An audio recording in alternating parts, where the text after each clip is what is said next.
The stars glittered outside the massive windows of Concordia Station. General Sarah Chen stood in her dress uniform, watching diplomats from 100 different worlds gather in the Great Hall. She was 67 years old and her hair had gone silver long ago. Her back was straight, her hands steady. She had spent 50 years of her life working for peace. Today was supposed to be simple. Sign the papers. Shake hands. Renew the treaty that had kept humans and the Galactic Empire from killing each other for 900 years. Then she could finally retire to her small farm on Earth and grow tomatoes. General Chen, Captain Marcus Webb, appeared at her elbow. He was young, only 35, and he had never seen war. None of his generation had. The Empire delegation has arrived, Sarah nodded. She watched as the aliens entered the hall. They walked with their heads high, their colorful robes flowing behind them. At the front was Ambassador Thakral, a tall creature with 4 arms and silver skin. His eyes held something Sarah did not like. Contempt. Arrogance. She had seen that look before, long ago, in history books. It was the look of someone who had forgotten why they should be afraid. The ceremony began. Boring speeches about friendship and cooperation filled the air. Sarah stood at attention, waiting for her turn to sign the treaty. Her mind drifted back to the war, the one her grandmother had fought in. The Human Empire War of 2947. The bloodiest conflict the galaxy had ever seen. Humans had been new to space back then. Young. Weak. The Galactic Empire had decided to take human worlds, to make humanity servants. They thought it would be easy. They were wrong. Humans did not fight like other species. They did not line up in neat formations. They did not follow the rules of war. They hit and ran. They hid in asteroids and attacked supply lines. They built weapons that terrified the Empire, nuclear mines, biological agents, ships that could kamikaze at near light speed. The war lasted 30 years. Billions died on both sides. In the end, neither side won. They were both too exhausted to continue.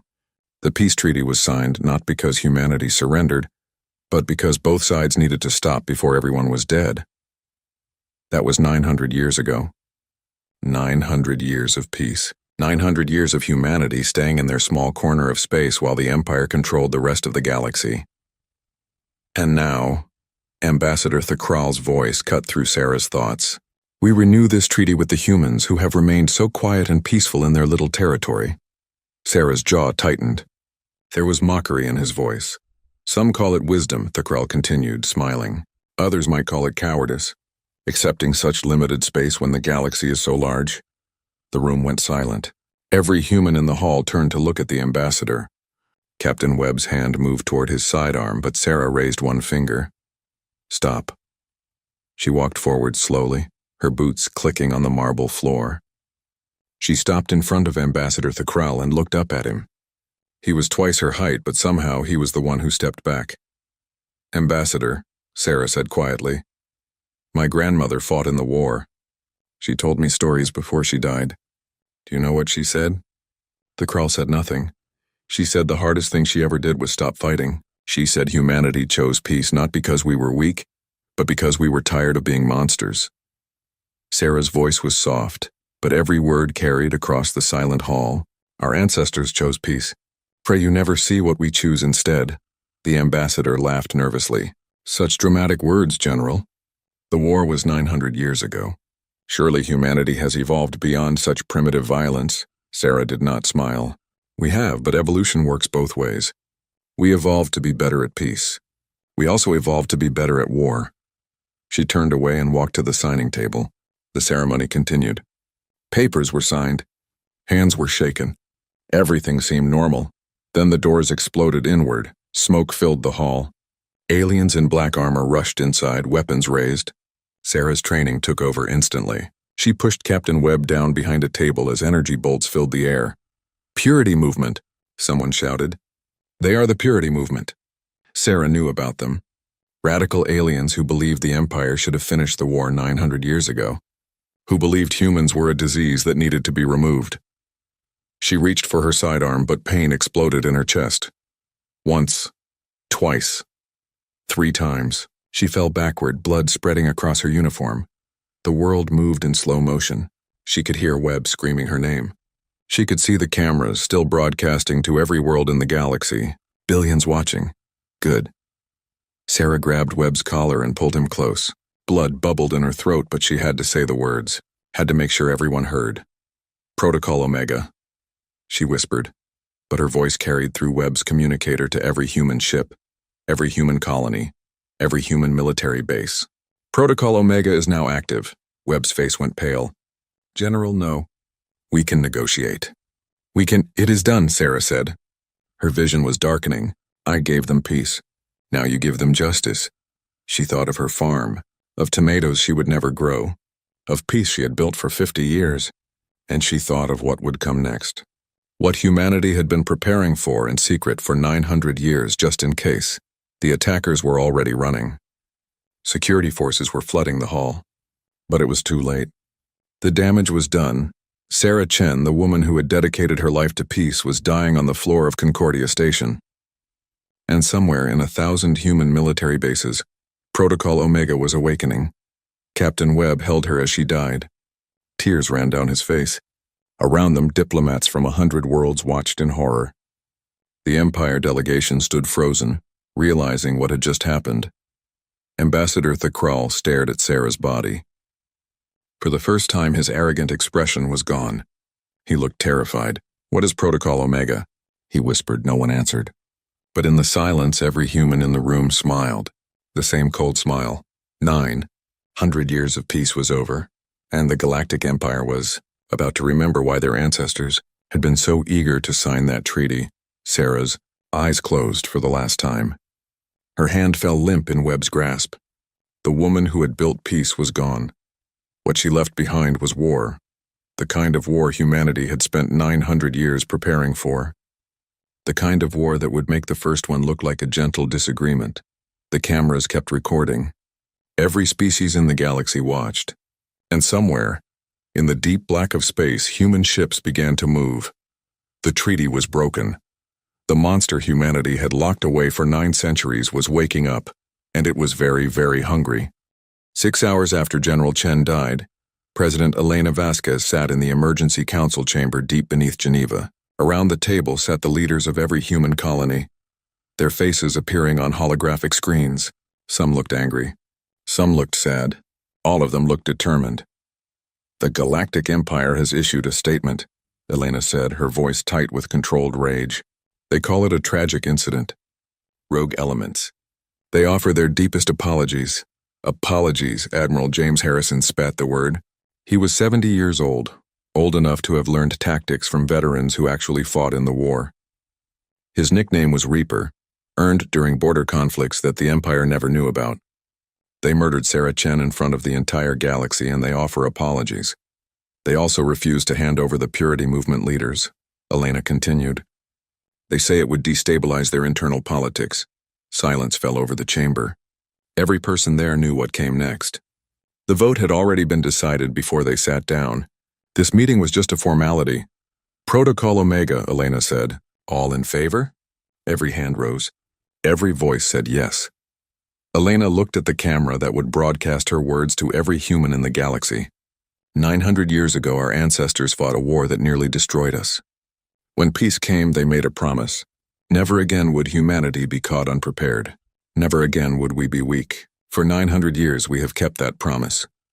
She pressed a button. Across human space, encrypted signals began to transmit. Protocol Omega is now active. May God have mercy on them, because we will not. On the planet New Boston, 10-year-old children stopped their math lessons. Their teachers pulled out different books. Books about tactics and strategy that had been waiting in locked cabinets for 900 years. The children did not look surprised. They had always known this day might come. Every human child knew. On the mining station series, workers pressed hidden buttons. Walls slid away to reveal weapon factories that had been built in secret, maintained in secret, waiting. The mining equipment had always been dual purpose. The refineries had always been able to produce military-grade materials. Now they switched over in minutes. On the cargo ship Peaceful Trader, Captain Liu entered a code into her ship's computer. The hull plating slid aside. Weapons emerged, massive railguns and missile pods. The engines, which had been running at 20% capacity for 900 years, roared to full power.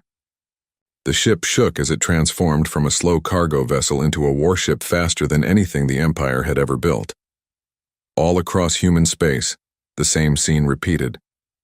Thousands of times, tens of thousands. Admiral Harrison walked through the corridors of military command, heading for a door that had been sealed for 900 years. Project Archive. He pressed his palm against the scanner and it opened with a hiss of old air. Inside, Dr. Yuki Tanaka waited. She was small, thin, and her eyes burned with an intensity that made even the Admiral nervous. She had spent her entire life working on Project Archive. Her mother had done the same. And her grandmother. A family dedicated to one purpose, show me, Harrison said. Dr. Tanaka smiled. It was not a nice smile. We never stopped researching. Never stopped developing. The Empire thought we were peaceful. We were just patient. She led him through the facility. It stretched for miles underground, laboratories, testing ranges, manufacturing centers, all hidden beneath the surface of Mars disguised as mining operations. Nanomachine swarms, Dr. Tanaka said, pointing at containers filled with gray dust. They can disassemble a ship atom by atom. Each machine is smaller than a blood cell and they reproduce using enemy materials. She moved to the next section. Quantum entanglement communicators. Instant communication across any distance. The Empire still uses light-speed transmissions. We can coordinate our forces in real time. They cannot. More displays. More weapons. Each one more terrifying than the last. Biological agents keyed to specific alien DNA. Viral AI that corrupts computer systems. Missiles that can accelerate to 90% light speed. Zero-point energy bombs. Weapons that manipulate gravity itself. Harrison stared at the arsenal humanity had built in secret. How? He whispered. How did we hide all this? Because we are patient, Dr. Tanaka said. And because we are very, very good at lying. Every scientist, every engineer, every worker who built this facility took an oath.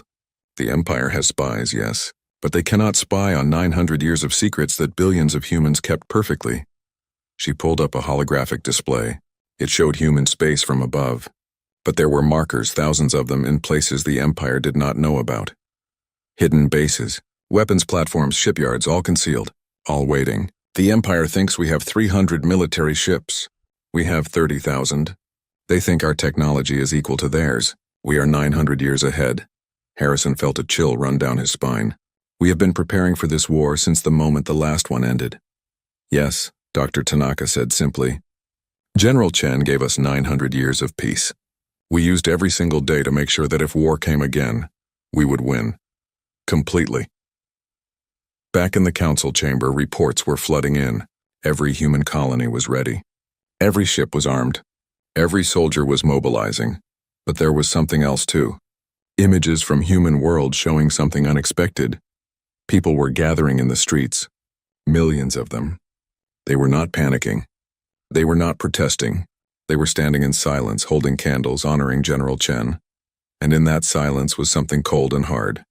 Determination, unity, purpose.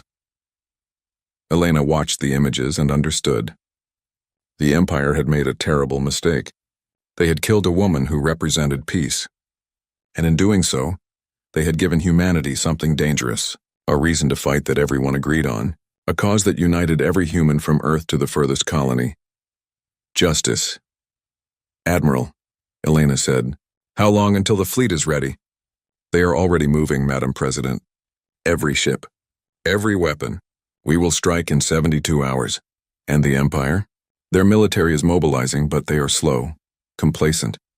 They think this will be like the last war. They think we are the same species they fought 900 years ago. Harrison smiled grimly. They are wrong. Reports came in from Empire space. Their communications were filled with confusion. Why were humans not negotiating? Why were they not trying to de-escalate? Surely they did not want another war. The Empire did not understand. They thought in terms of territory and resources. They did not understand that humans could fight for something else. For principle, for honor, for justice. They had killed the one person who kept humanity peaceful. Now they would face humanity at war. Elena stood and addressed the council one final time. General Chen spent 50 years building peace. She believed in diplomacy, in understanding, in giving people chances to be better. She paused and her voice became steel. She is dead, and we believe in something different now. We believe in making sure that anyone who murders our peacemakers faces consequences they will never forget. The Empire wants to know if we are serious. Let us show them. The meeting ended. Orders went out. Ships moved into position, and in the Empire capital, Emperor Zarthun Nanim sat on his throne, reading an ancient file that had been sealed for 900 years. A report from the last war, marked classified and suppressed, it said, "Humanity does not fight wars. They fight crusades of annihilation. They do not seek victory. They seek the complete destruction of any threat. Peace was not our victory. It was their mercy. Pray they never go to war again." The Emperor's hands shook as he read. Outside his palace, the stars began to move in strange patterns. Human ships, hundreds of them, thousands coming fast. The 900 years of peace was over, and the Empire was about to learn what humanity had been preparing for all this time. Ship Commander Krial stood on the bridge of the Imperial warship Eternal Glory, watching the scanners with mild boredom. His fleet of 300 ships was approaching the human colony of Kepler Station. This would be easy. A show of force. The humans would see the fleet and surrender. That was what High Command had told him. Humans were peaceful now. Soft. They had spent 900 years hiding in their corner of space. They would not fight a real war. Krial was not so sure. He had read the old reports, the ones his superiors ignored. Reports about what humans did in the last war. But those were 900 years old. Surely things had changed. "Commander, we are approaching Kepler Station," his sensor officer reported. "I am detecting 40 human ships. They are holding position. 40 ships against 300. Krial almost felt sorry for them. Open a channel. Offer them terms of surrender. But before the communication could be sent, the human ships moved. They did not retreat. They accelerated forward directly at the Imperial fleet. "Sir, they are attacking," his weapons officer shouted. Krial watched in disbelief as 40 small human ships charged at his fleet. Madness, suicide. All ships, fire at will. Destroy them. 300 Imperial warships opened fire. Energy weapons lit up space. Missiles streaked forward. Enough firepower to destroy a planet. The human ships scattered. They moved like nothing Krial had ever seen. Sharp angles, impossible turns. They dodged between the energy bolts as if they knew where each shot would be before it fired. "How are they moving like that?" Krial demanded. No one had an answer. The human ships fired. Their weapons were different. Not the energy cannons the Empire used.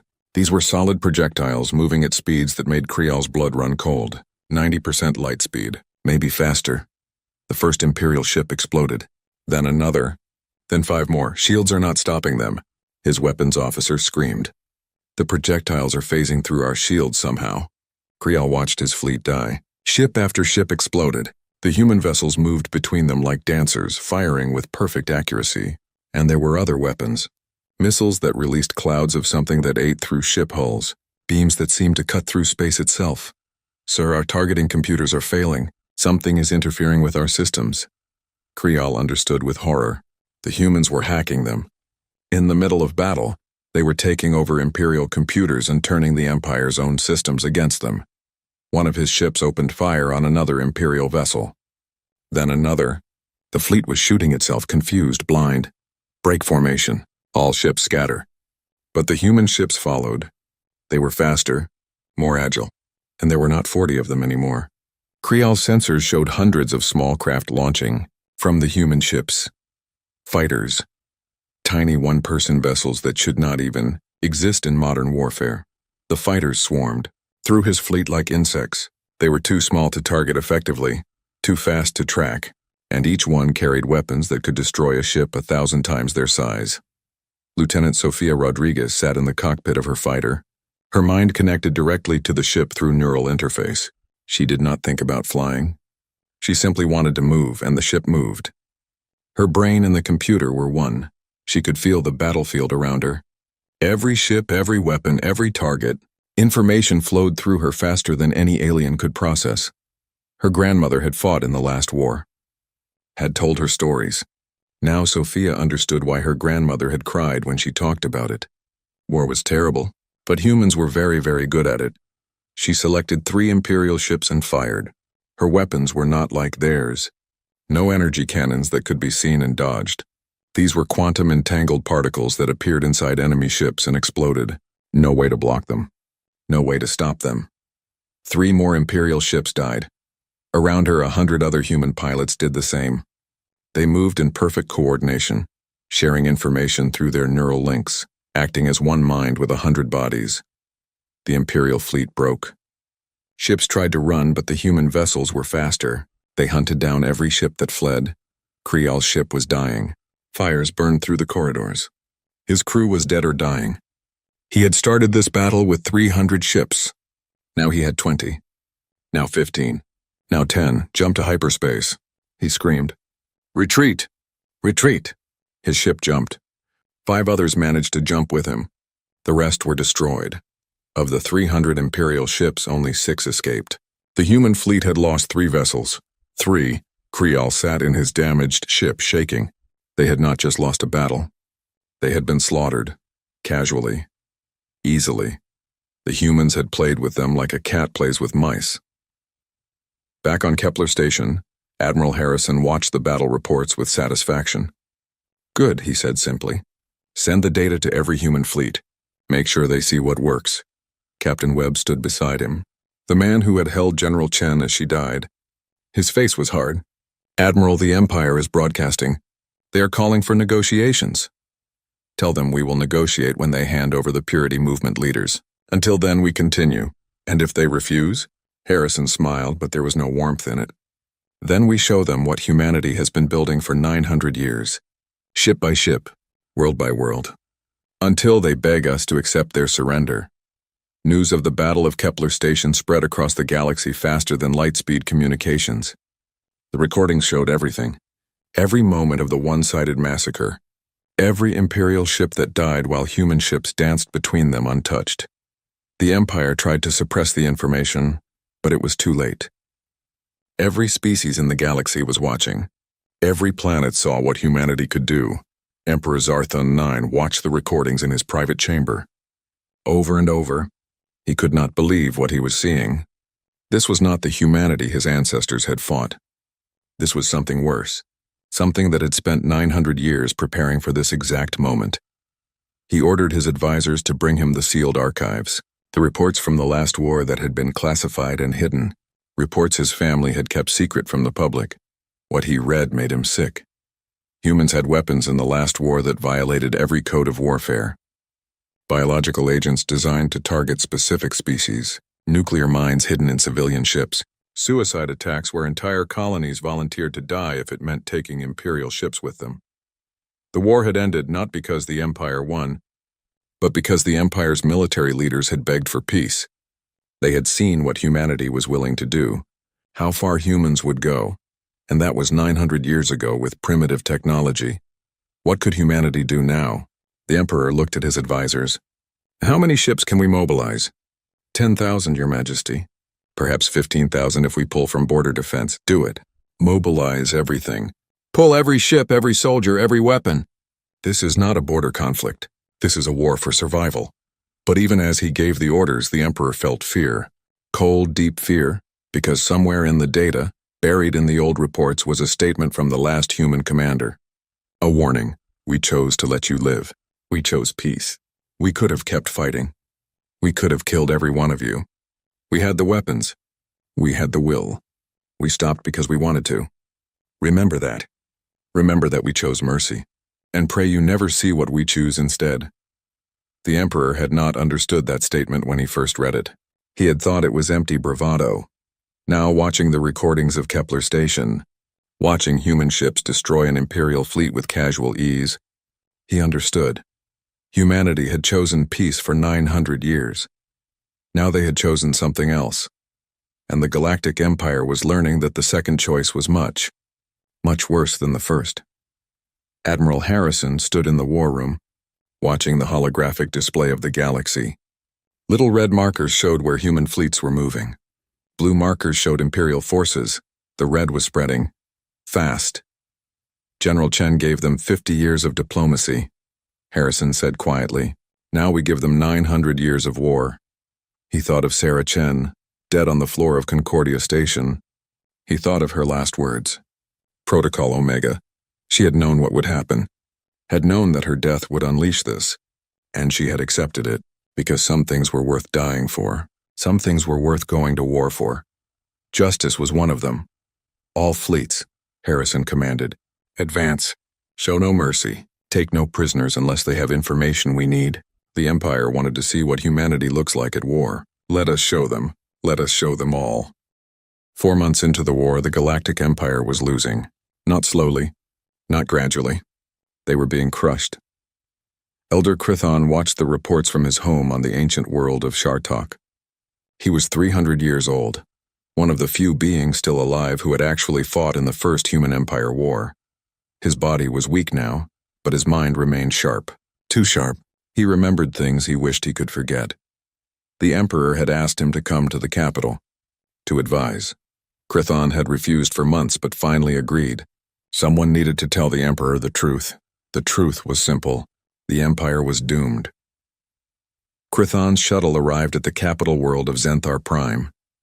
Once this world had been beautiful. Now orbital defense platforms crowded the sky. Military ships patrolled constantly. Everyone was afraid of humanity. The Emperor received him in the war room.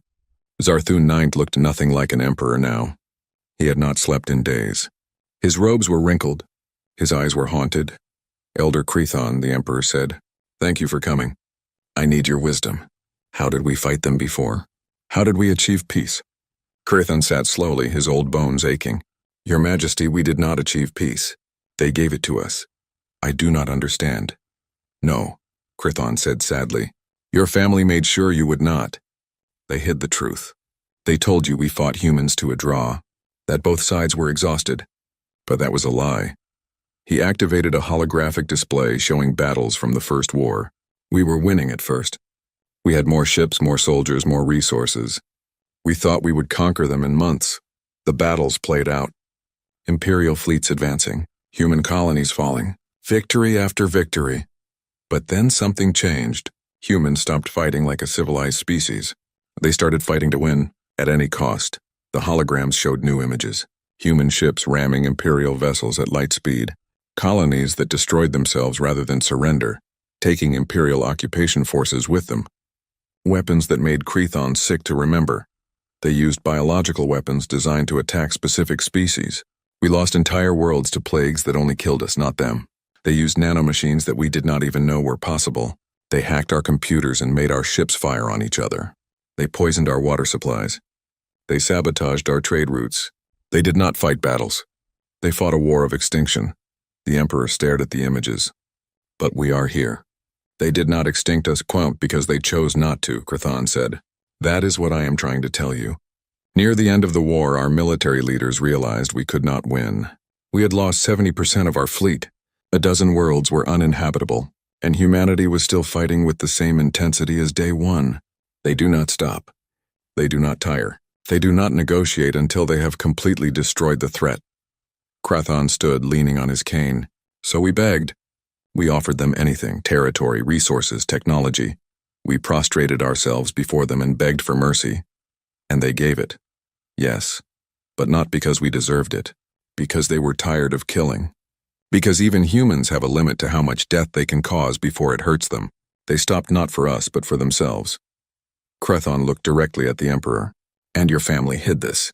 Made it seem like we negotiated from a position of strength. Made it seem like the peace was mutual. The Emperor's face went pale. Then this war is one we cannot win. They have had 900 years to prepare. 900 years to build weapons and ships and strategies. 900 years to make sure that if war came again, they would win so completely that no one would ever threaten them again. Across the galaxy, human fleets were proving Krithon right. Commander Alex Park crouched in the ventilation shaft of an Imperial command center on the planet Thraxis. His twin sister Alexis was 3 levels below, planting explosives. They were part of Ghost Corps, human special operations that did not officially exist. Alex checked his neural interface. The building's security systems were offline. Alexis had already killed 12 guards and no one had raised an alarm. That was the difference between humans and other species. Other species had soldiers. Humans had weapons that looked like people. Package delivered. Alexis whispered through their private channel. Exfiltration in 60 seconds. Alex moved silently through the shaft. Below him, Imperial officers were planning their defense of the sector. They had no idea humans were already inside their most secure facility. No idea that in 60 seconds everyone in this building would be dead. Alex emerged outside. Alexis met him at the extraction point. They nodded to each other and pressed the detonator. The building exploded. Not with fire, but with something worse.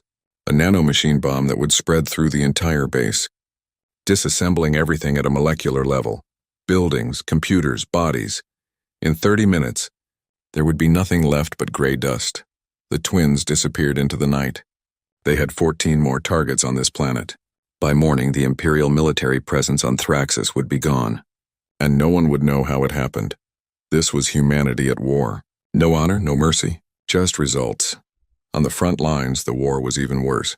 Admiral Harrison commanded a fleet of 5,000 ships. They moved through Empire space like a knife through flesh.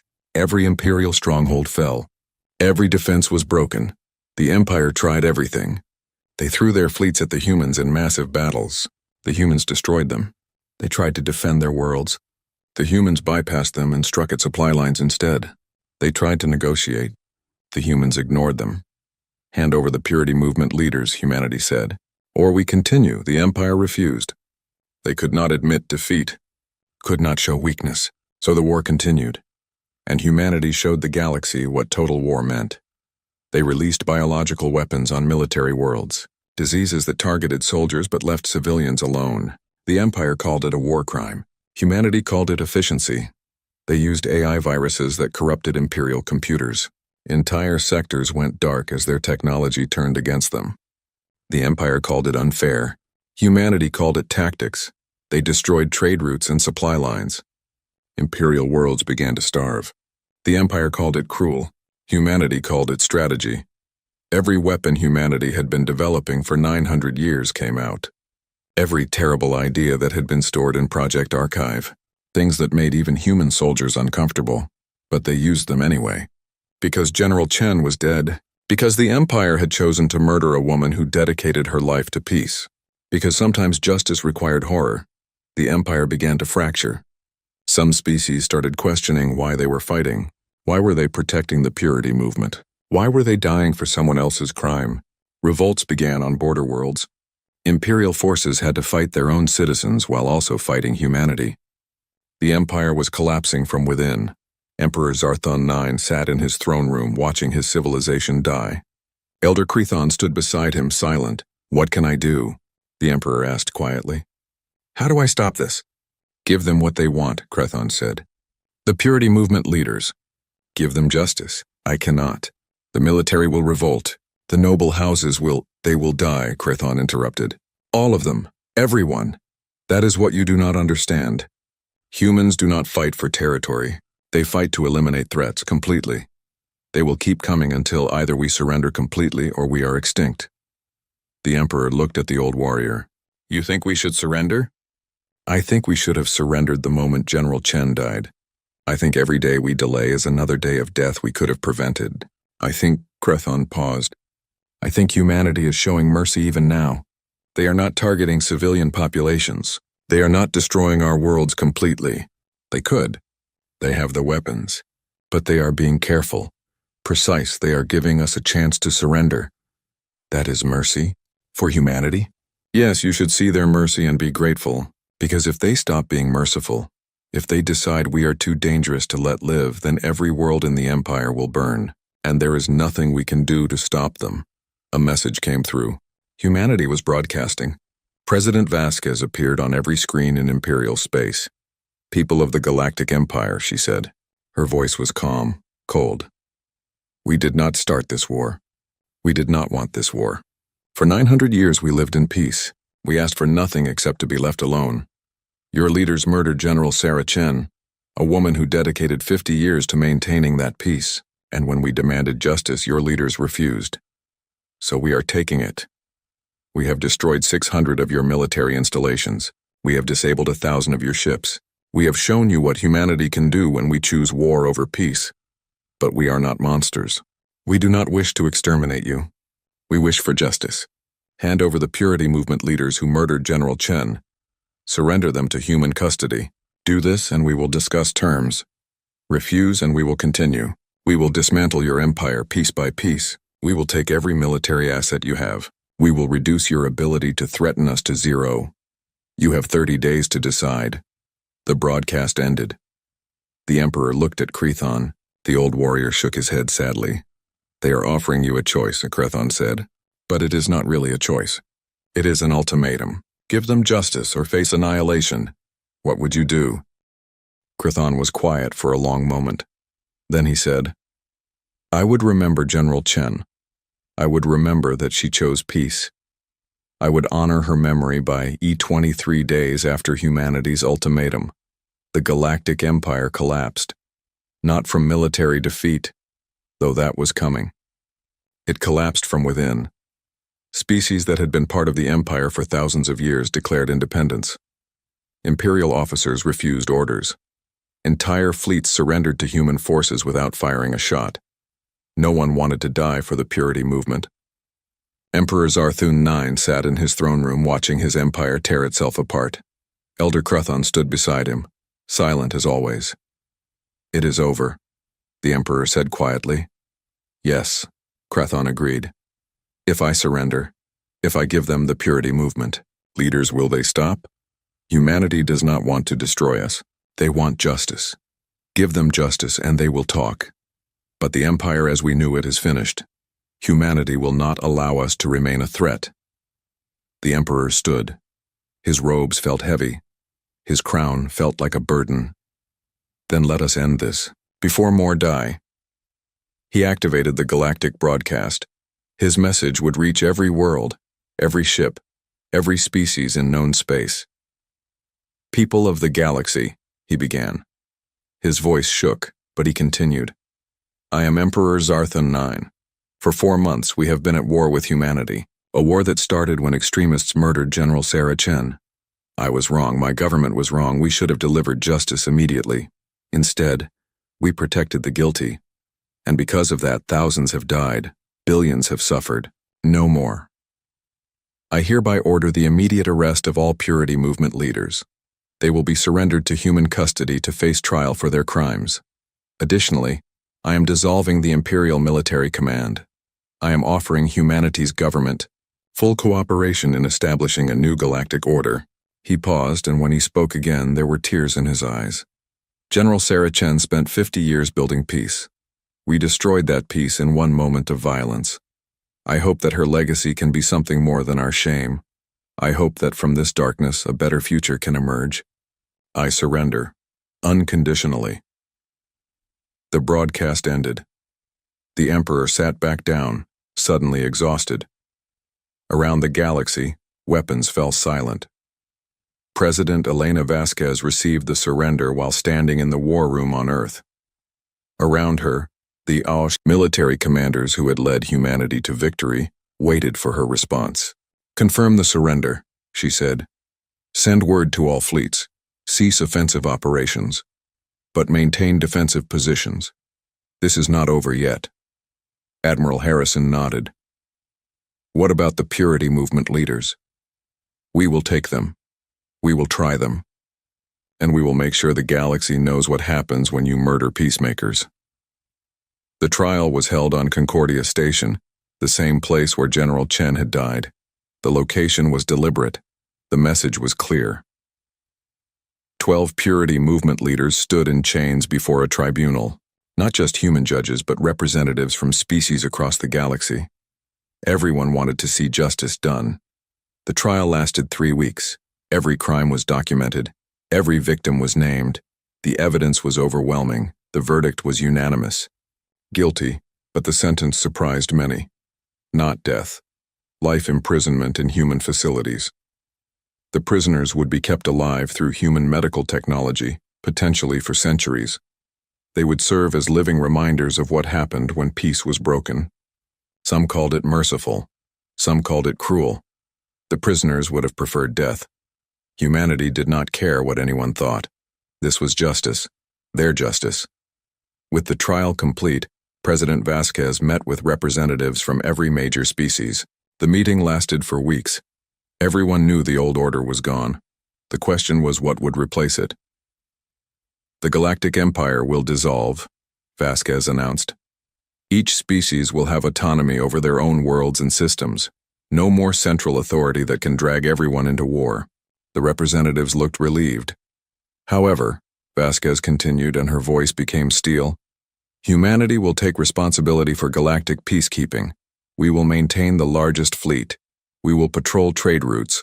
We will respond to threats. Who decides what is a threat? One representative asked nervously. We do, Admiral Harrison said bluntly. You will have your independence. You will have your freedom. But you will not have the ability to threaten others. Any species that attempts to build military forces beyond self-defense will face consequences. You are making yourselves dictators, another representative protested. No, President Vasquez said. We are making ourselves guardians. You can govern yourselves however you wish. Practice any culture, any religion, any political system. We do not care. But you will not wage wars of aggression. You will not threaten peaceful species. You will not commit atrocities. She stood and looked at each representative. General Chen believed in diplomacy, in giving people chances, in hoping for the best. She is dead because of that belief. We will honor her memory, but we will not repeat her mistake. We will hope for peace, but we will prepare for war. Always. And if we refuse? Someone asked. Then you will face what the Empire faced. Overwhelming force, total defeat. We would prefer cooperation, but we will accept submission. The room was silent. Everyone understood. Humanity was offering a choice that was not really a choice. Join the new order, or be crushed. One by one, the representatives agreed. The new government was called the Concordat. Each species had representation. Each had a voice. But humanity had veto power over any military action. Humanity controlled the peacekeeping fleets. Humanity was the ultimate authority. Some resented it. Many feared it. But no one could deny it was better than war. 6 months after the war ended, Captain Marcus Webb, now promoted to admiral, stood on Concordia Station. Before him was a massive memorial made of white stone. Carved into it were the names of every person who died in the war, human and alien alike. At the top, in letters that could be seen from space, was General Sarah Chen's name. Below her name were her last words, Protocol Omega is now active. And below that, humanity had added an inscription. She died for peace. We killed for justice. May the galaxy remember both. Webb placed his hand on the stone. He thought of General Chen, holding her as she died. He thought of the war that followed. The lives lost, the destruction, the horror. Was it worth it? Someone asked. Webb turned to see Elder Crethon standing beside him. The old alien warrior looked even older now. I do not know, Webb said honestly. We won. We got justice. We built a new order. But the cost. War always has a cost, Crethon said. The question is never whether war is worth it. The question is whether peace was maintained long enough to make war unnecessary. 900 years was not enough. No, Crethon agreed. But perhaps the next 900 will be different. Perhaps with humanity watching, peace will last longer. Webb looked out at the stars. Human ships patrolled the space around Concordia Station. In fact, human ships patrolled everywhere now. Thousands of them, always watching, always ready. General Chen would have hated this, Webb said. She believed in diplomacy, not threats. General Chen was wise, Crethon said. But wisdom and reality do not always align. She built peace with words. You must maintain it with strength. The old alien turned to leave, then paused. Your species is unique in the galaxy. You are capable of great compassion and great cruelty. You build civilizations and you destroy them. You are the best hope for peace and the most dangerous threat to it. I know, Webb said quietly. Good. Never forget. The moment humanity forgets its own nature is the moment it becomes truly dangerous. Crethon left. Webb stood alone at the memorial, thinking. Across the galaxy, life continued. Trade resumed. Colonies grew. Children played in streets that had been battlefields months before. Peace returned. But it was a different peace. An armed peace. A peace maintained not by trust but by the knowledge that humanity was watching. And if that peace was broken, humanity would respond with overwhelming force. Lieutenant Sofia Rodriguez, now a commander, taught at the Human Military Academy on Mars. Her students were young, eager, excited to fly the fighters that had dominated the war. Remember, she told them, we are not warriors anymore. We are guardians. Our job is not to fight wars. Our job is to prevent them, to be so strong that no one dares to attack, to be so vigilant that threats are stopped before they grow. She showed them footage of General Chen, an old woman in a dress uniform, speaking calmly at diplomatic functions, building relationships, making peace. This was General Chen. She spent 50 years preventing war. She was more valuable than any weapon, more important than any fleet. Sophia paused. But when she died, we had to fight. Because peace cannot be maintained by good intentions alone. It must be backed by strength. So we train. We prepare. We stay ready. Not because we want war, but because we refuse to be unprepared if war comes again. The students listened. They understood. Every human child now learned this lesson. Peace required strength. Diplomacy required weapons. Trust required the ability to destroy those who betrayed it. On Earth, in a small house in the countryside, someone tended a garden. The house had belonged to General Chen. She had planned to retire there, to grow tomatoes and watch sunsets.